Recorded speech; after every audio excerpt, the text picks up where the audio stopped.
صلو علی حبیب صلی اللہ تعالی علی محمد صلی اللہ علیہ وسلم۔ اس وقت ہم حضرت عبداللہ بن عباس رضی اللہ تعالیٰ عنہ کے مزار مبارک کے ساتھ ملحق مسجد کے اندر موجود ہیں۔ آپ دیکھیں یہاں ان کی مسند آج بھی سجی ہوئی ہے الحمدللہ عز و جل۔ آئیں آگے آپ کو مزید یہاں دکھاتے ہیں۔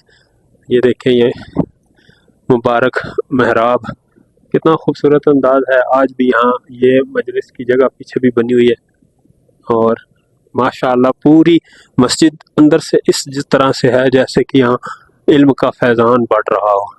یہ خوبصورت قرآن پاک کی ریلیں بنی ہوئی ہیں، یہ انداز ہے یہاں ایسے بیٹھ کر قرآن پاک پڑھنے کے لیے۔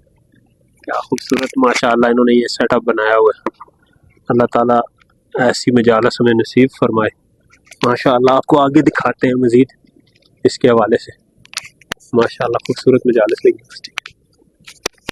یہ جی حضرت عبداللہ بن مسعود رضی اللہ تعالیٰ عنہ کے مزار مبارک کے ساتھ ملحق جو مسجد ہے، اور یہ جو ہے احاطہ ہے، اس احاطہ کے اندر حضرت عبداللہ بن مسعود رضی اللہ تعالیٰ عنہ کی مزار مبارک ہے، اور ان کے علاوہ مزید بھی مزارات ہیں۔ اللہ تعالیٰ ہم سب کو یہاں کی بادب حاضری نصیب فرمائے۔ اللہ پاک آپ کو بھی یہاں کی بادب حاضری نصیب فرمائے۔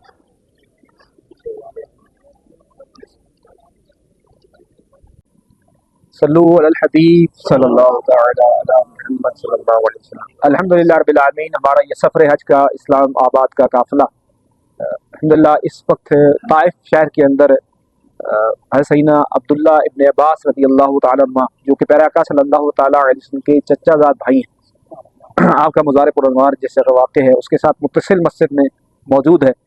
دعا کرتے ہیں کہ اللہ تبارک و تعالیٰ اس مبارک مقام کی برکتیں ہمیں نصیب فرمائے۔ سیدنا عبداللہ ابن عباس رضی اللہ تعالیٰ عنہ یہ وہ شخصیت ہیں جو صحابی ابن صحابی ہیں، پیارے آقا صلی اللہ علیہ وسلم کے چچا زاد بھائی ہیں، اور 1600 سے زائد احادیث آپ سے مروی ہیں۔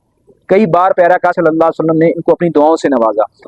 ایک دعا کے اندر آپ نے یہ دعا دی کہ اللہ ان کو دین کا فقیہ بنا۔ اسی طریقے سے اور بھی، بلکہ ایک فضیلت ان کی یہ بھی ہے کہ جب آپ کی ولادت ہوئی تو آپ کو پیارے آقا صلی اللہ علیہ وسلم کی بارگاہ میں پیش کیا گیا تو پیارے آقا صلی اللہ علیہ وسلم نے انہیں گھٹی عطا فرمائی۔ اللہ تبارک و تعالیٰ ان کے فیضان سے ہمیں خوب خوب مستفیض فرمائے۔ تمام صحابہ و اہل بیت کا ہمیں مطیع و فرمانبردار بنائے۔ ان کی محبت ہمیں سچی پکی محبت نصیب فرمائے۔